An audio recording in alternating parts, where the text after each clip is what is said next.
بسم اللہ الرحمن الرحیم۔ تمام تعریفیں اللہ ہی کے لیے ہیں، وہی نیک لوگوں کا ولی ہے۔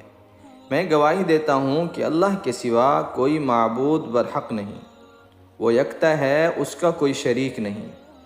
اور میں یہ بھی گواہی دیتا ہوں کہ ہمارے پیارے نبی حضرت محمد صلی اللہ علیہ وسلم اللہ کے بندے اور اس کے رسول ہیں۔ یا اللہ ان پر اور ان کی آل پر اور تمام صحابہ کرام رضی اللہ تعالی عنہم اجمعین پر رحمتیں اور سلامتی نازل فرما۔ السلام علیکم میرے وظائف آفیشل کے دوستوں، بھائیوں اور بہنوں۔ میں دعا گو ہوں اللہ پاک آپ سب کی پریشانیوں کو، مشکلات کو، بیماریوں کو دور فرمائے۔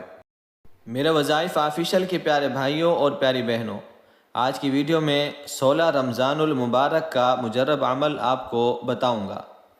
اس عمل مجرب کی وجہ سے آپ نے اگر اللہ سے کچھ مانگ لیا تو پورا سال آپ کے گھر میں رزق کی کمی نہیں ہوگی، گھر میں فقر و فاقہ نہیں آئے گا۔ پیارے دوستو، بعض مرتبہ انسان مسائل کے اندر ایسا جکڑا ہوا ہوتا ہے کہ پتہ ہی کچھ نہیں چلتا کہ اس کے ساتھ کیا ہو رہا ہے۔ کبھی کاروبار کی تنگ دستی، کبھی رزق کے اعتبار سے تنگ دستی۔ تو یہ تمام آزمائشیں ہیں، جب آپ یہ عمل کر لیں گے تو اللہ آپ کو ان آزمائشوں سے بچا لے گا۔ پیارے بھائیوں، اللہ ہم سب کو تنگ دستی کے حالات سے بچائے، آمین۔ بعض مرتبہ تنگ دستی کی وجہ سے لوگ دین سے، نماز سے، قرآن، ذکر و اذکار سے بھی دور ہو جاتے ہیں۔ پیارے دوستو، بعض دفعہ تو انسان اتنا اللہ سے دور اور مایوس ہو جاتا ہے کہ نماز کا پابند تھا، لیکن اگر کبھی حالات آ بھی گئے، تنگ دستی ہو بھی گئی تو نماز پڑھنا، دعا مانگنا بھی چھوڑ دیتے ہیں۔ نعوذ باللہ، نماز اور دعا سے ہوتا کیا ہے؟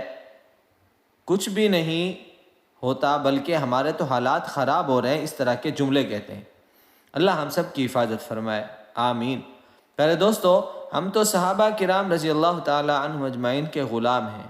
ہم دیکھیں کہ انہوں نے غربت، مفلسی کے حالات گزارے، بھوک کی وجہ سے پیٹوں پر پتھر باندھے، لیکن حضور صلی اللہ علیہ وسلم سے کبھی شکایت، کوئی اللہ سے شکوہ نہیں کیا۔ ہمیشہ اللہ اور اس کے رسول صلی اللہ علیہ وسلم کے لیے اپنی جانیں قربان کی، ان کی اطاعت کی۔ حضرت بلال رضی اللہ تعالیٰ عنہ کو ہم دیکھ لیں کہ جن کو آج بچہ بچہ جانتا ہے۔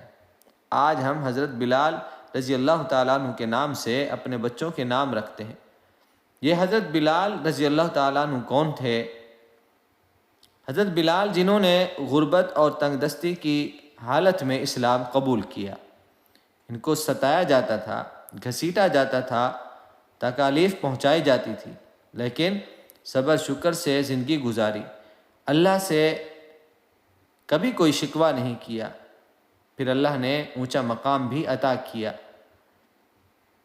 اللہ کے نبی صلی اللہ علیہ وسلم کی مسجد نبوی کے مؤذن رہے۔ ہمیں بھی صبر شکر والی زندگی گزارنی چاہیے۔ پیارے دوستو، وظیفہ سماعت فرما لیں۔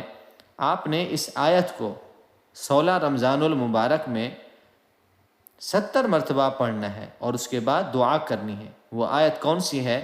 سماعت فرما لیں۔ بسم اللہ الرحمن الرحیم۔ واللہ الغنی وانتم الفقراء، واللہ الغنی وانتم الفقراء۔ اس طرح آپ نے 70 مرتبہ پڑھنا ہے۔ واللہ الغنی، اللہ بہت بڑا غنی، وانتم الفقراء، اور تم سب فقیر ہو۔ یہ پڑھنے کے بعد دعا میں جو بھی آپ مانگیں گے انشاءاللہ اللہ پاک عطا فرمائیں گے، مسائل حل ہو جائیں گے، تنگ دستی دور ہو جائے گی، رزق میں برکت ہوگی، اللہ پاک کشادہ رزق عطا فرمائیں گے۔ اللہ ہم سب کا حامی و ناصر ہو۔ کمنٹس میں اپنا نام ضرور لکھ دیں تاکہ ہم آپ کو اپنی دعاؤں میں یاد رکھیں۔ السلام علیکم ورحمۃ اللہ وبرکاتہ۔